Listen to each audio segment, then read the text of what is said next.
истински лъв, истински лъв. Съдбата явно е такава, да бутам напред, старая се, получава се, ма имам късмет. Не, няма да спра, хъсъл е в кръвта.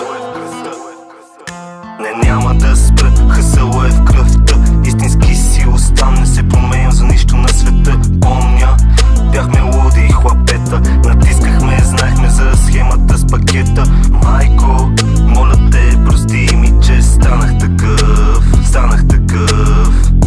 Лошите хора ме направиха истински лъв, истински лъв. Пътя беше труден, положих усилие. В детството ми често присъстваше насилие. В джойнта често намирах укритие, но няма да разказвам за това битие. На 15 разбрах за грамажа, това си бе откритие.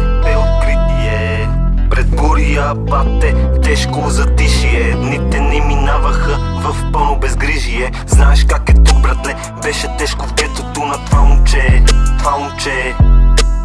Край един от нас закопчаха го с веригите и нема никакво предаване.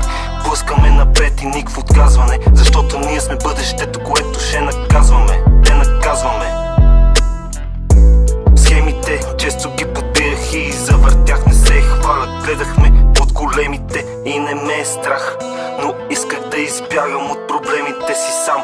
И не ме е срам от миналото си, но не искам моя син да е там. Майко, моля те, прости ми, че станах такъв.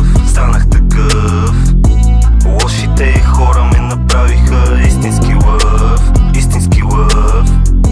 Майко, моля те, прости ми, че станах такъв. Лошите хора ме направиха истински лъв, истински лъв. Втора част от този монолог, тежък гръб с съглушител. Вечера ми глок, безкрайни медитации. Метален скок от гата ти, също ми се драпва, бе ми шок, виждаш усмивка. Изпада шок, дам ти ръка и надежда, самия съм търсил майок. Зависта е тежък порок, цената брат оставаш от тайка. От панеля блок за тебе до животна присъда за мен. Тежък урок и пак магам на всеки и съм блесик от Бог. Коп пожавам чужите разбирания, но не и човешката забуда. Срещам добри хора в центъра на Максуда. Превлъзка хотел на адменни погледи, фалшиви лица под принуда. Прекриви кавали, постове цитиращи великия Буда. После напъвате духовното ви некъде ведмуда.